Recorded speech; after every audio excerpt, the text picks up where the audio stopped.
Good morning. Good morning. Thank you. You're all here for the continuous delivery talk? We're surprised at the turnout. This is awesome. I'm Anthony Garone. I'm the Director of Technology at Melt Media. Hi, I'm Sukrit Khera. I am Senior Software Developer at Melt Media. My guess is that most of you have never heard of Melt Media, so I'll tell you a little bit about ourselves. We've been in business for 15 years in the Valley, Phoenix-based creative agency. We make apps, websites, fancy stuff and simple stuff, back-end services, very technical things. So we're a pretty different agency, I would say, based on the fact that we have embroidered lab coats, you might have guessed. But we're a people-first company. We put people before process. We really value the way people work, and you'll see a lot of that in this presentation.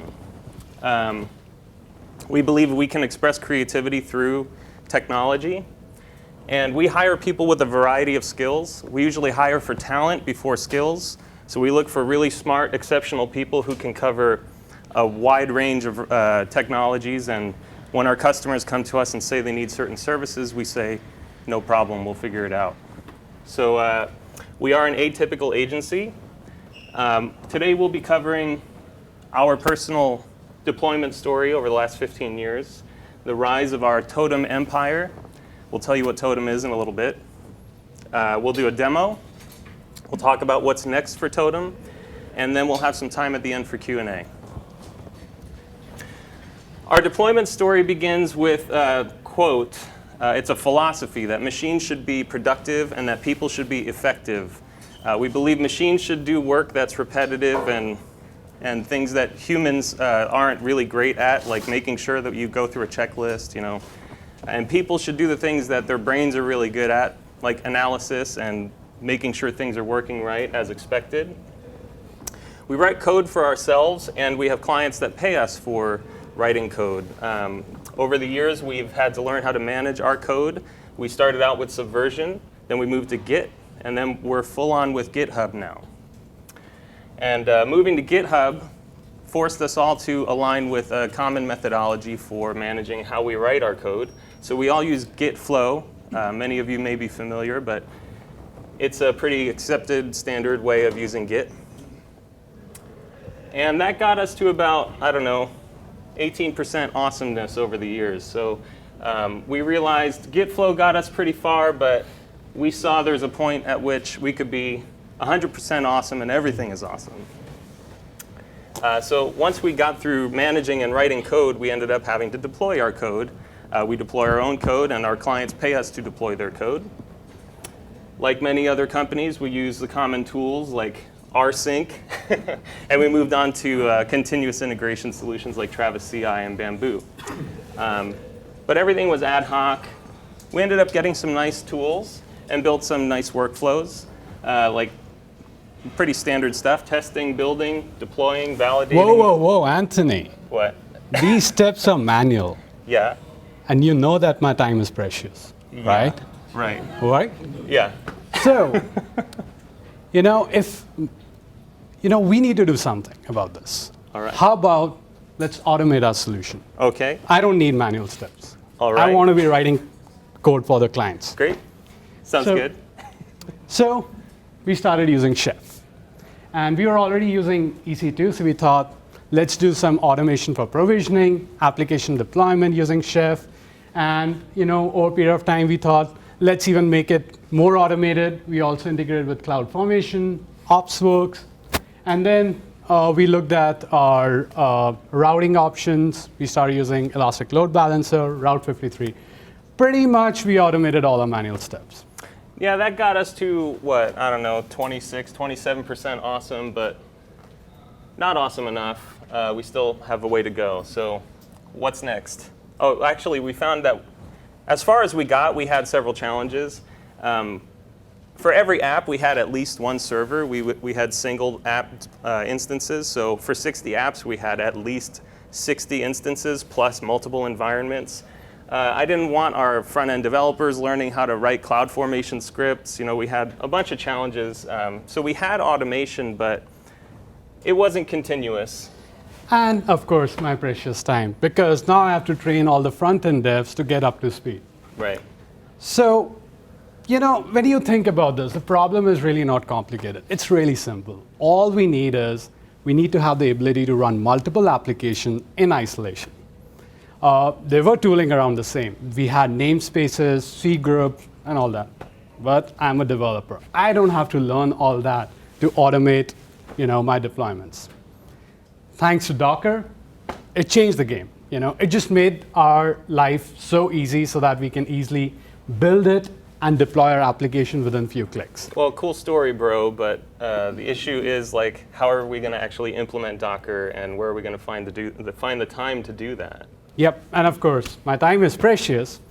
So what we can do is we've got a lot of developers here, right? We've got Python developers, we've got Node developers, we've got Java developers, Groovy developers. I'm pretty sure there will be, some amount of time that they have that they can spend. So if we just give them a week's amount of time, they should be able to build smaller components. So we started writing microservices, and we written more and more microservices. We expanded, and finally that gave rise to our Totem empire.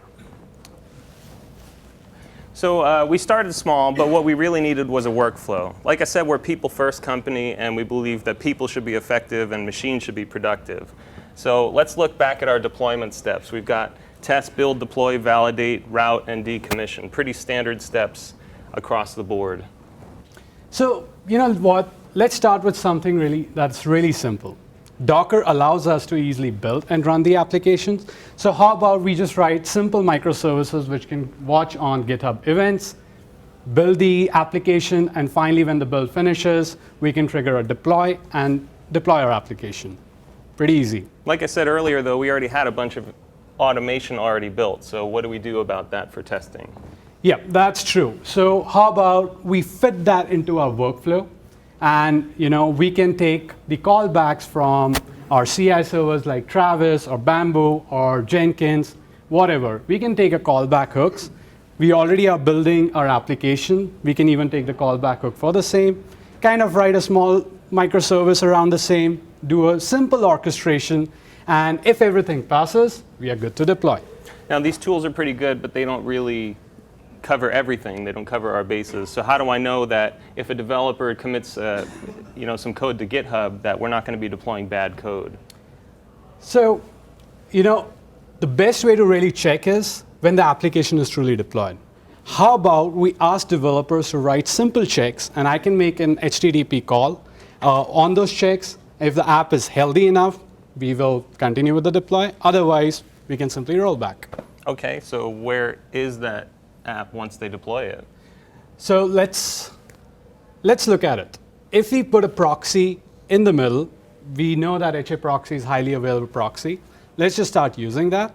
And we can use HAProxy to route traffic to our containers that has been created using Docker. And we know that these containers are going to come up and down. So we need some way to register these containers. So we use a simple key value store etcd, and which is publishing that information. And based on the information that is published in etcd, we can reload the configuration of HAProxy. So we are able to deploy our application, we are able to validate it, and finally we are able to wire our application. All right. What do you do with the old code then? Once we've deployed something new, then what happens to the old crap? So let's start with what's currently deployed. We have, SHA-1 is our first commit, and it is all proxies already routing the traffic there. Let's say we had a new commit and we deployed the image for the same. We validated it, everything looks good. So another container comes up. Now we wire the proxy to the new container, which essentially starts routing to the new one and removes the link from the old one. And once everything is done, we can decommission and clean up our old containers. Simple. All right, cool. So you've covered all of our deployment steps. What have we built so far? So essentially, we have a complete automated workflow with no manual steps, and which started from a GitHub commit, finally, my app is deployed in production, and the traffic is getting wired to my application. So based on all this, I'd say we're about, I don't know, 52% awesome now. What's the gap? What's the next step? So, we deployed it. It worked great on one EC2 instance, but we wanted to scale our application, and scaling was a big thing for us. So we looked at different options. Docker had, scaling just started, and they were just trying to work on it, the Docker Swarm. But at that time, we looked at more matured options, and we started using CoreOS. And CoreOS provided a service called Fleet, which essentially allows you to deploy multiple units of your application by a simple command. Like you can run fleetctl start my app, and you can specify how many nodes you want to start. So pretty much now we have our application deployed to multiple instances. Along with that, we already had our HA proxy solution. Now we want to make sure that it worked in a kind of a clustered environment along with CoreOS, and everything is good. So we made it more dynamic. We kind of expanded it, and essentially we made an open source project, which is now known as IteratePHX. And Anthony, better not challenge Master Yoda. All right, and so how does this affect what we've already built so far? So there was just small tweaks to our workflow when we did that. Essentially, we got rid of the deploy and made step directly, and now we deploy Fleet units, which takes care of deploying our application. And essentially, instead of wiring the proxy, now we're going to wire Master Yoda. That's cool. All right, so now we're at about 73, 74% awesome. There's still a good size gap. So how do people, like developers, they commit to GitHub, stuff gets deployed, magic happens. Now, how do they know anything about what they're actually running? OK. The first thing we thought about this, and developers need access to the logs. And we really don't want them to access each and every host machine to get those logs. So let's start by solving that problem. So we created an automated workflow, which essentially created multiple containers. What we can do is take the logs from all the containers and ship it to our Elasticsearch stack. What essentially that means is we have the journal logs. That is a central log created per host. We ship it to Logstash. From Logstash, it publishes to Elasticsearch. And using Kibana, developers can easily view those logs. And developers also wanted to look at what's happening with the state of the workflow. So essentially, we start publishing the events and the state information to MongoDB. And from MongoDB, we started syncing up to Elasticsearch. And again, we have Kibana, and they can view all the stuff that's happening within Totem, and they can get to their logs. Yeah, well, that's nice, but I don't want all the developers learning how to query Elasticsearch and writing Kibana dashboards. So what do we do about that? So we decided, we can create a really simple view for the developers. We can create a simple dashboard, which can access Elasticsearch using RESTful API. It can get access to the logs. We can easily tail the logs. We can tail the logs from all different hosts, and it'll look as if it's coming from one host. And during the demo, we'll show that. So at this point in our story, we actually have something deliverable. We call that Totem. It looks like a bunch of gears and a nice little totem icon, but that gets us to about 77%. So we've still got a little bit to go before we're at 100%. And I'm sure that some of these people are as skeptical as I am, probably even more so, to actually see it work. So can you do a demo for us? Well, that works for me. All right. So what we're going to do is we're going to deploy in Amazon EC2. I'm going to deploy a simple application in Amazon EC2. These apps could be a Node.js app. It could be a Python app. If you're a Groovy fan like me, you're going to write Groovy apps. Pretty much, we don't want to dictate what developers write. Just for this demo purpose, I'm going to use Python as an example. And we're going to generate a simple application using Python and deploy using Totem. And let's see what we are really deploying. This is a kind of a stack that we already have for Totem. What we have is an Elastic Load Balancer and Route 53, which essentially routes traffic to our Yoda proxy. We also have a CoreOS cluster there, with all the components sitting. And what we are going to do is we're going to build a new application, which will essentially register itself to etcd. And once it registers, Yoda is going to pick up that change and going to start wiring our application. So with the blessings of our demo god, let's see it in action. Let me get my safety goggles on. Seriously? Yeah.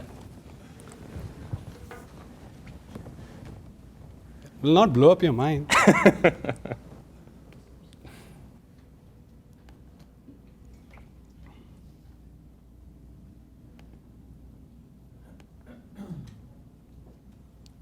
All right. So this is our Totem dashboard on left-hand side. Right now, we don't have our app deployed here. And we're going to start by creating a simple application in Totem. I'm going to call it Golem. I'm creating a new application in GitHub. Demo. And I'm going to create a repository. It's an empty public repository. What we're going to do is we're going to use our seed generator that will basically generate a Python application skeleton app. And what we are planning to do is we are also planning to eventually write microservices so that you can write your own generators and you can essentially call that service and it'll pretty much initialize it. And eventually that will get hooked up to dashboard. For now, I have a standalone project which I'm going to run it using Docker. And it's, again, open source, and you can go.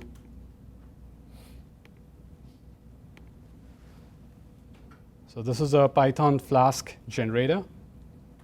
And all we have to do is run some simple command, and it'll initialize a repository for us and integrate it with Totem.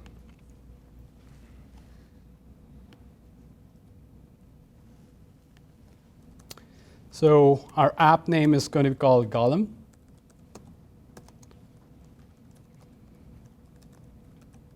I'm using my GitHub account, so I'm just going to give that information. And our GitHub repository is Golem, so we just use that. Pretty much now we can run that command, which I copy-pasted from GitHub. And I run that. It's just going to take like 20 seconds to get fully initialized. So it's starting by cloning the process. It initialized the app. It created two branches, master branch and develop branch, because we are a big fan of GitHub or GitFlow, and we want to make sure that we follow it for all our apps. So the app is created. Let's look at it. That's my Golem application. As I said, it's a simple Python-based application.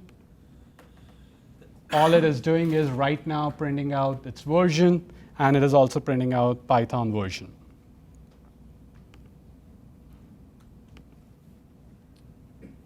It also created a simple Docker file, which will essentially build our project, and once it's built, it gets deployed. It's right now using Python 2.7. We are going to submit a pull request to actually deploy it in Python 3.4 as well. So we're going to see that also in action.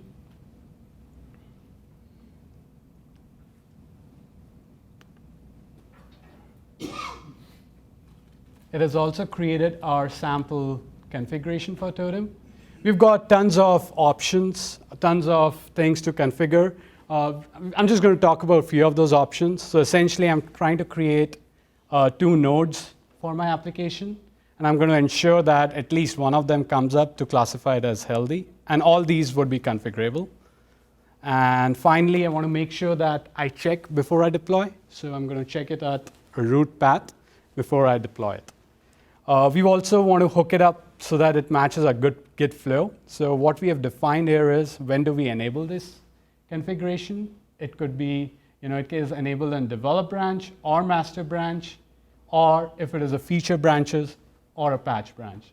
And what happens is if you're deploying to develop, it'll automatically deploy to development cluster. If you're deploying to master, it'll go to a production cluster. If it is a feature branch, it is going to go to our dev cluster. And finally,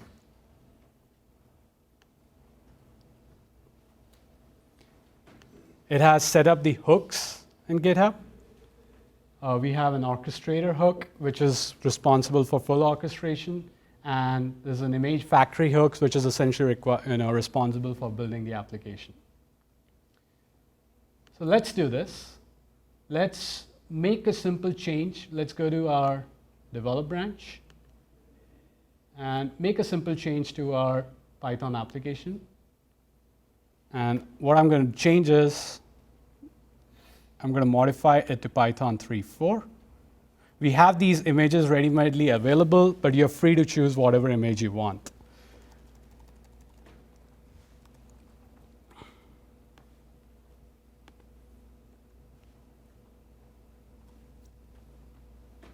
And since we are following Git Flow, we're not going to directly commit to develop branch. Instead, we'll create a new branch. So I'm going to say py3 demo. And I'm going to create a new feature branch. I'm going to call it py3. I'll propose a file change. I'll submit a pull request for the same. And pretty much in a few seconds, it's going to pop up saying that the build has started. There you go. So the orchestration has received the hook. Essentially, it has started the deploy process for this. Now, once we created a seed application initially, it has already started a deploy process. So let's see where it is at. And then we can also see our GitHub, what's happening with it. So this is our dashboard. There you see, this is our Golem application that got created. We have develop branch and master branch. Right now, the new branch we created will not show up. There is a sync delay. It probably shows up in 5 minutes once another microservice picks it up. So let's look at the develop branch. So right now, it is already in the promoted state. You can look at different hosts for our application. These are the automatic generated hosts. If needed, you can also have your own host. So this is a Golem API. It's using Python 2.7.6 version, and the version of our application is 0.0.1. In addition, you can look at the visualization that we create. So essentially, build took 2 minutes. Deploy application took a minute. We validated, which took a few seconds, and finally wired up, and cleanup, which takes like a minute. Now, if we compare this with our EC2 deployment, it used to take us like 15 to 20 minutes for our app to come up. We had to actually have several full-time employees doing that work for us. And look at this. Less than a few minutes, our app is up and running, and it's already deployed. So let's look at more stuff. What's happening? So there you go. Our feature branch now showed up. It's right now in a started phase. It's still deploying it. Meanwhile, it continues the deploy process. We will look at some of the other apps that are deployed in Totem. Now, one of our philosophy was we want Totem should be able to provision Totem. And that kind of created an inception, and that's when we started calling it Totem. We also used to build Totem, inside Totem, to deploy to Totem. So kind of that inception thing, and we call it Totem. So let's look at one of the applications that is being deployed that way. So that's our orchestrator, which we just saw. We can see that it's currently, like we saw the hooks that were created. Essentially, these are the hooks that is consuming those from GitHub. And it got deployed. We can see that we have 2 nodes for our application deployed on 2 different hosts. We've got machine 1, machine 2. And we can see the status. It's currently running. One of the things is, like you saw the port when we created a Python application. Similarly, orchestrator also has its own port. And we can look at it like it's running on 9400 port. What we really did here was, for development and debugging purposes, we all sometimes want to go to a particular app, the port that is directly running, and look at it. Now, you saw that this is not 8080 or 9000. It's some like magic number. Essentially, Docker had created that port, and proxy is taking care of wiring it up. And how that magic happens, Totem takes care for you.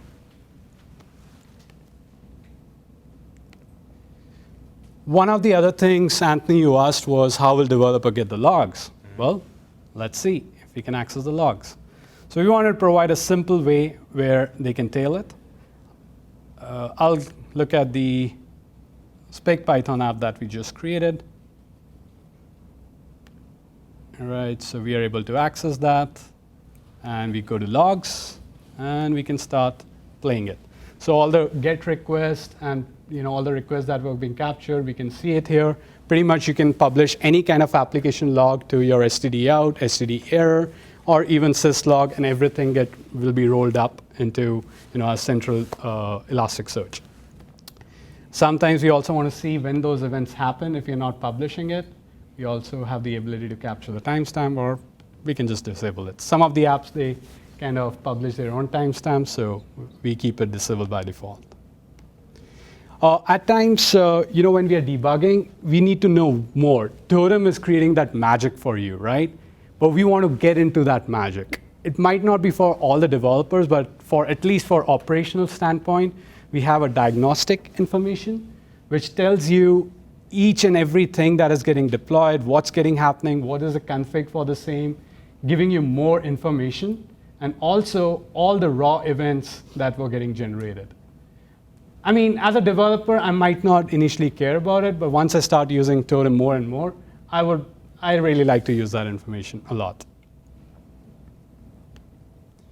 Right. So let's look at our py3 branch, which is promoted. What I'm now going to do is, we can also look at, on the right side, the GitHub. We saw that all checks have already passed, and we can look at these checks, which essentially there was an orchestrator check and a deployer check. For this demo, I had disabled CI, just because I was not sure how much time CI would take, and like Travis. So just for this demo, I had disabled it. But like if it is any other application, I would also have a Travis check would show up here. And you can now see this is done. So we are following Git Flow, right? So now we know that everything is good. We checked our app. We can merge the pull request. We can say that we validated, good to go. And we can confirm it. And once we merge the request, we can also delete our branch. We no longer need it. So we have deleted our branch. So let's see, eventually what will happen now is, since I've deleted, my py3 branch or py3 deployment would automatically go away. My changes would get merged to develop. It'll take a few minutes. Meanwhile that's happening, let's look at another app that's being deployed in Totem. Pretty much our Totem scaling and our Totem v2 kind of thing started up with our app called Talu. Anthony, do you want to talk more about that? Yeah, Talu is kind of an automated weekly social and Google Analytics reporting system. It creates reports for you every week that you get. That it's story-based analytics, so it's not just like going into GA or Twitter analytics and seeing your live stats. It's like, how are you doing for your whole story from week to week to week? And it gives you insights into the numbers you get. It offers tips on ways to improve, consumption of your content or the way people are sharing it, that kind of thing. So it's our first SaaS platform that we developed all in-house, and you can check it out at talu.io. Yep. Probably not many people in here would be consuming a lot of Talu, but you can tell your marketing teams about it. Yep. So the reason I wanted to show you is this app, like why it's so special. It's basically, you can see that there's so many services getting deployed. When we were using EC2 deployments, writing microservices was easy. Deploying, it was big pain. Right. So with this, as and when Totem, we were writing microservices for Totem. Totem kind of enabled writing microservices for other applications too. And you can see like so many apps are already deployed. Now this is just a small portion of all the services that we are showing for Talu. There are much more. We are kind of migrating it from an older version of Totem to new. Once we do that, pretty much everything is now going to show there. So let's look at one of our applications that is deployed, our Talu website. So you can see that now I showed that we can use our custom name. You know what? I'll choose a production version. That way we can see easy aliases that we use. So I'll go to Talu.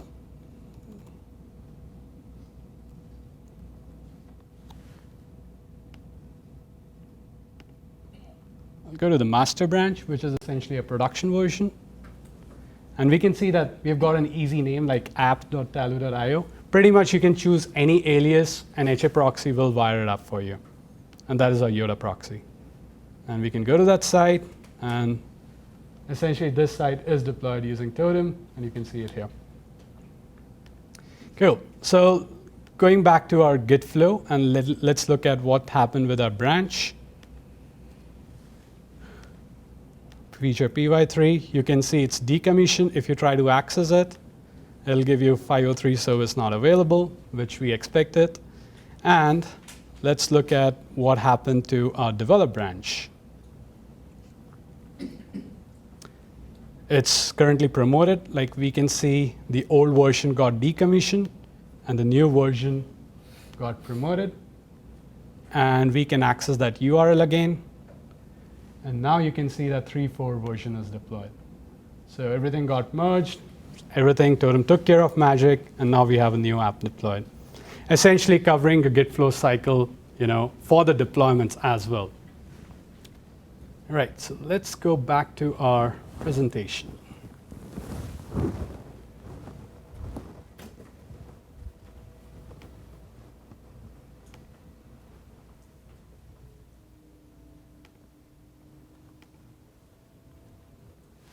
Thanks to the demo god, rigged everything fine. So that's pretty awesome. I'm glad to see it actually works. So can you tell us what's next for Totem? Yep. So Totem helped us solve our problem, our deployment story, which we covered. We are really, we got to an awesome state. But I won't call it like 100% awesome, which you saw, right? Mm-hmm. We still had some things missing. And that bar is you guys. We want to make Totem open source. We've already started making it available for everyone. All components are available. There are few pieces that we are kind of, like the stack that you saw for Amazon EC2. Pretty soon, in a couple of weeks or maybe next 3 weeks, that'll also be made open source. We also want to have Totem so that it's not just for Amazon EC2. We can run it from our desktop without having any network connectivity. We also want to get to that state. That's also happening. A lot of you people are not just using GitHub. You use Bitbucket, or you have your own Git solution. We should be easily able to integrate that. And the beauty of it is it's microservice-based.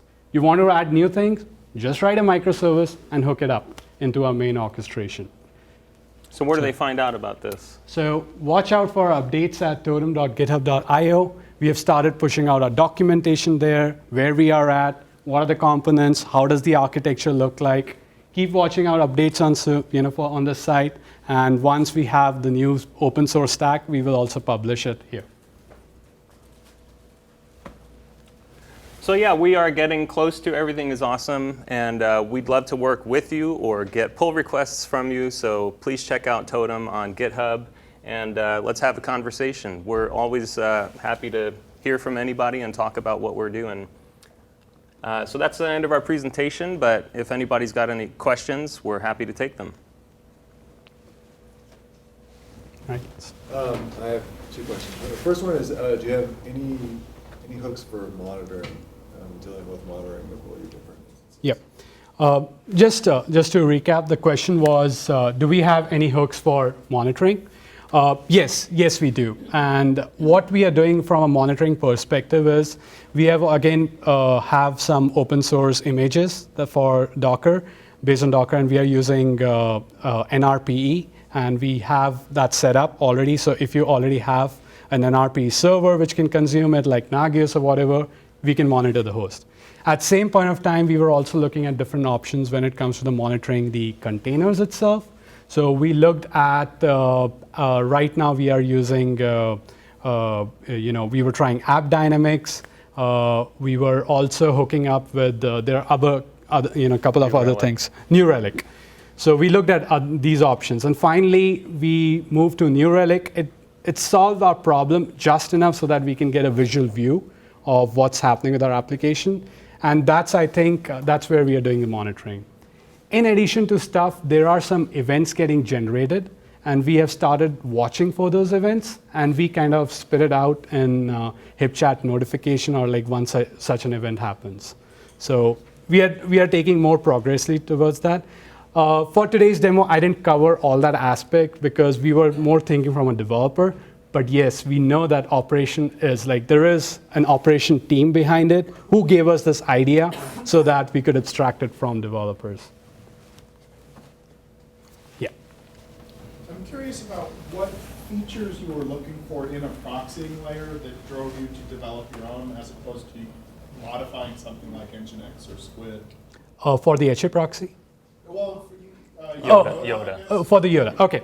So good question. So we initially built our own proxy solution, and we knew that there are existing tools in the market like HA proxy, Nginx, and we knew it. So the core is still that same. We wanted to utilize one of the existing solutions which works. So essentially, it is an HA proxy. We kind of labeled it as Yoda because we made HA proxy dynamic. Okay. But essentially, we are publishing information to etcd, and that reloads HA proxy. Okay, so it's kind of a configuration map. Yeah, configuration, easy configuration map. To your point, I would also want to bring about, someone might ask why we are building this. Aren't there any tools in the market for the complete workflow? Yes, there are. There are many tools that are going towards it. So how are we different? We looked at one of the tools that wanted to solve our orchestration problem, and Days was the closest thing that we could get. And a lot of our concepts have been adopted from Days project, and also when it comes to the proxy, we looked at Vulkan D, and we adopted all the ideas from there. But the thing there that was missing was these projects were getting monolithic. Exception was Vulkan D. It was new, so we didn't use that at that point.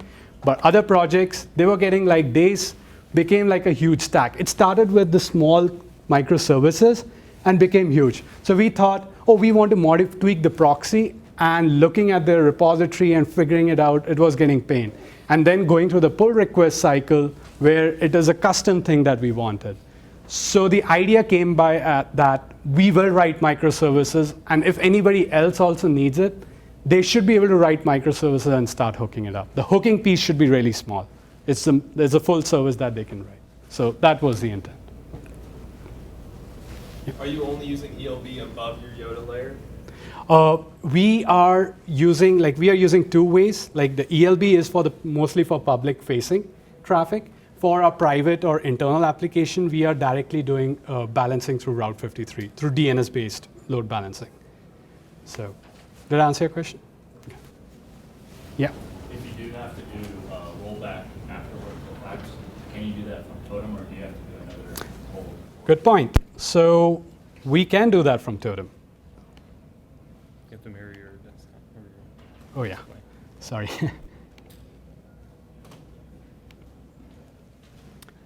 So essentially, we have written services for the same, and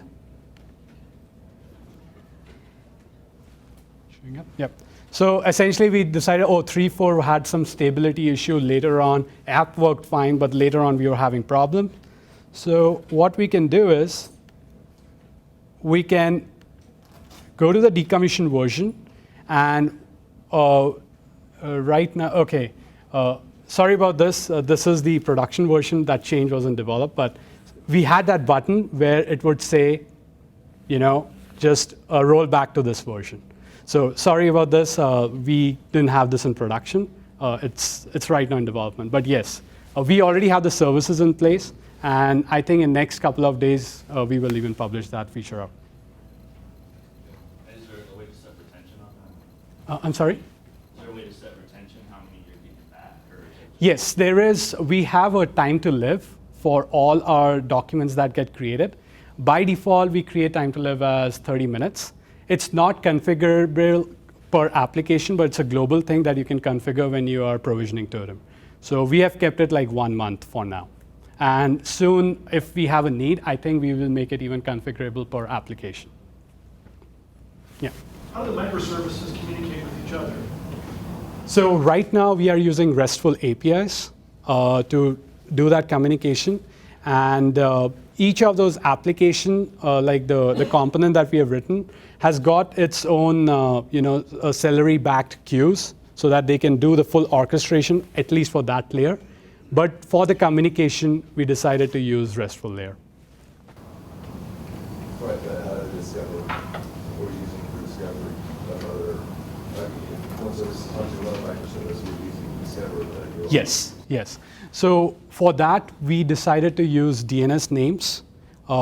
We use the simple names. The containers can come up and down, but the names will remain constant. So we are using those names for the discovery. And that is provided by the Yoda. So Yoda proxy. Yeah, so Yoda would do that. We already have the names in place. All we have to do is now we need some kind of a configure, just like we have a totem configuration where we can inject that piece in.